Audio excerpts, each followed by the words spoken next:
Drama serial सुन मेरे दिल की आने वाली एपिसोड बहुत धमाकेदार होने वाली है, क्योंकि अब आने वाली एपिसोड में ना सिर्फ अमार सदफ को थप्पड़ मार देगा, बल्कि इसी के साथ ये सारी की सारी बात बिलाल अब्दुल्ला को भी पता चल जाएगी, जिसके बाद बिलाल अब्दुल्ला अमार का बुरा हशर करने वाले हैं। जहां फिर बिलाल अब्दुल्ला अमार से कहेगा कि तुम्हारी हिम्मत कैसे हुई सदफ पर हाथ उठाने की। मैं सब कुछ बर्दाश्त कर सकता हूँ, लेकिन सदफ पर उठाया गया हाथ बर्दाश्त नहीं करूंगा। जहां अब अमार का बहुत बुरा हाल होने वाला है। तो अगर अब तक आपने हमारा चैनल सब्सक्राइब नहीं किया तो जरूर करें। तो अब जैसे कि बिलाल अब्दुल्ला को भी इस चीज का पता चल गया है कि सदफ और अमार खुश नहीं है, जहां फिर सदफ को भी बिलाल अब्दुल्ला ने अच्छी खासी ऑफर दी, लेकिन सदफ ने वो सिर्फ और सिर्फ अमार का उतरा हुआ चेहरा देखकर ठुकरा दी। जहां सदफ ने ये कह दिया कि वो अमार के बगैर इतनी देर नहीं रह सकती, लेकिन अमार तो उसके बगैर दानिया के पास रह रहा है। जहां अब दानिया ने भी अमार का पेट भर के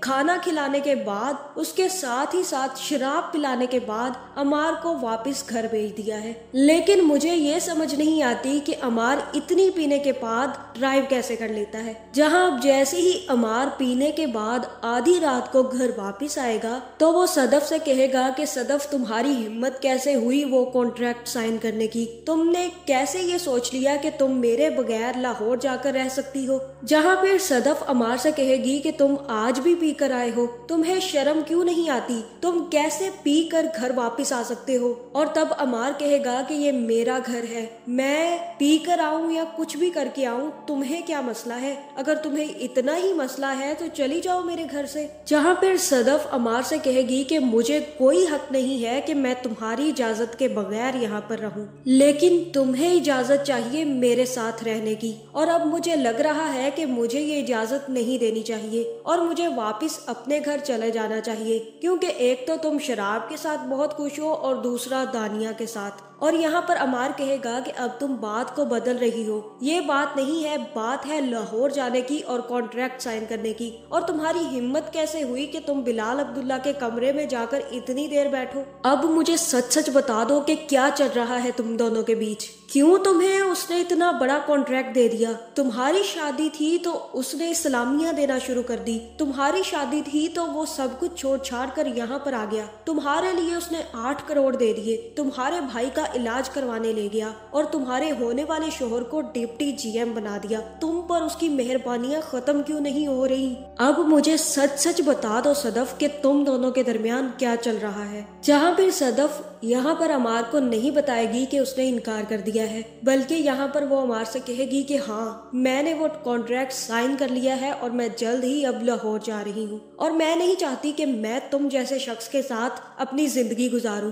जब तुम ठीक हो जाओगे तब ही मैं वापस आऊंगी। और तब अमार कहेगा कि मैं सही सोचता हूँ, तुम दोनों के दरमियान कुछ ना कुछ चल रहा है और तुम दोनों लाहौर जाकर सेटल होने की तैयारी कर रहे हो। तुम हो तो बहुत खूबसूरत सदफ, लेकिन हो 2 टके की। जहाँ ये बात सुनकर सदफ को भी गुस्सा आ जाएगा और वो खड़ी होकर चिल्लाने लग जाएगी और सारे के सारे बर्तन उठाकर जमीन पर फेंक देगी। लेकिन यहाँ मैं तो यही चाहती थी कि सदफ सारे के सारे बर्तन उठाकर अमार के मुंह पर दे मारती। जहाँ फिर अमार कहेगा कि ये क्या कर रही हो तुम, क्यों फेंके जा रही हो सारे के सारे बर्तन। अब बकवास करो कि तुम दोनों के दरमियान क्या चल रहा है, जो मैं सोच रहा हूँ वो सही है या नहीं। और तब सदफ कहेगी कि जब कुत्ता भौंकता है ना तो उस पर कोई भौंकता नहीं है। और ये बात सुनकर अमार को भी गुस्सा आ जाएगा और एक जोरदार थप्पड़ सदफ के गाल पर लगा देगा, जिसके बाद अमार तो सदफ को थप्पड़ मारकर सोने चला जाएगा और सदफ वहीं बैठी रोने लग जाएगी। और तब उसे एहसास होगा कि उसने कितनी बड़ी गलती कर दी है। उसे अमार की बजाय बिलाल अब्दुल्ला को ही चुन लेना चाहिए था। जहाँ इधर तो थप्पड़ की खड़खड़ होगी और दूसरी तरफ बिलाल अब्दुल्ला के भी दिल में ठा होगी और सोए हुए बिलाल अब्दुल्ला की आंख खुल जाएगी, जहाँ उसे पता चल जाएगा कि कुछ ना कुछ गड़बड़ हुई है और अब सदफ बहुत ज्यादा तकलीफ में है। जहां सदफ भी अब फैसला कर लेगी कि अब वो अमार के साथ नहीं रहेगी और अब वो लाहौर शिफ्ट हो जाएगी, क्योंकि अब उसे 1 साल तक अमार से दूर रहना ही होगा। अगर वो अपना रिश्ता बचाना चाहती है तो उसे अमार को अभी के लिए अकेला छोड़ना होगा। जहाँ दूसरी तरफ हमशा से भी मिलने उसका एक्स फियांसी आ जाएगा और कहेगा कि हमशा कहाँ तक पहुँची बात तुम्हारी, क्या तुमने उसे बता दिया कि तुम मुझसे मोहब्बत करती हो? अब बता भी दो कि कौन है वो खुशनसीब जो तुमसे मोहब्बत करता है, जिससे तुम मोहब्बत करती हो, और मैं ठहरा बदनसीब जिससे तुम मोहब्बत नहीं करती। और यहाँ पर हमशा अपने एक्स फियांसी से कहेगी कि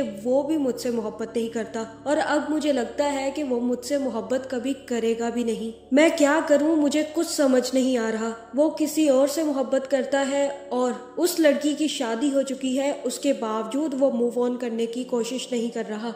जहाँ फिर मुझे यही लग रहा है यहाँ पर हमशा का एक्स फियांसी काफी ज्यादा हंसेगा और हमशा पर हंसते हंसते अपने घर वापस चला जाएगा। और अगले दिन जैसे ही सदफ उठेगी तो सदफ एक अच्छी बीवी की तरह अमार को खाना देगी और फिर उसे खाना खाते हुए छोड़कर वापस ऑफिस आ जाएगी और सबसे पहले बिलाल अब्दुल्ला से जाकर मिलेगी। जहाँ फिर बिलाल अब्दुल्ला सदफ का चेहरा देखकर समझ जाएगा कि वो ठीक नहीं है और मुझे ऐसा ही लग रहा है कि सदफ के चेहरे पर थप्पड़ के निशान भी बिलाल अब्दुल्ला को नजर आ जाएंगे। जहाँ फिर सदफ बिलाल अब्दुल्ला से कहेगी कि मैंने डिसीजन ले लिया है और मैं लाहौर जाकर काम करने के लिए तैयार हूँ। जहाँ फिर बिलाल अब्दुल्ला कहेगा कि आखिर ऐसा कुछ हुआ है जिसकी वजह से आपने अपना डिसीजन बदल लिया, आप सब कुछ मुझे बता सकती हैं सदफ, अगर कोई मसला है तो आप मुझसे डिस्कस कर सकती हैं। जहाँ फिर सदफ कहेगी कि मैंने डिसीजन आज लिया है, कल तो सिर्फ मैंने इनकार किया था। जहाँ फिर बिलाल अब्दुल्ला कहेगा कि ठीक है,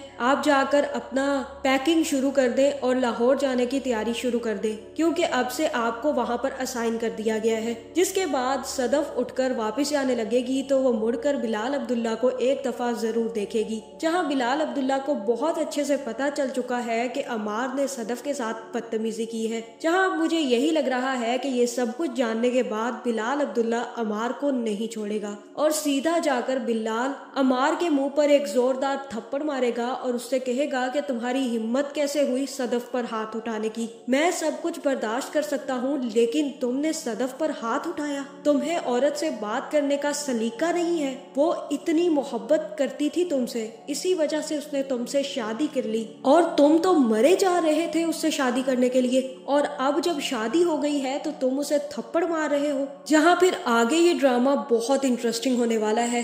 तो अब क्या सदफ अमार से तलाक लेने का फैसला करेगी या फिर वो कुछ टाइम देने का सोचेगी? आपका इस बारे में क्या ख्याल है, कमेंट करके जरूर बताएं और ऐसी वीडियोस देखने के लिए हमारे चैनल को सब्सक्राइब करना ना भूलिएगा।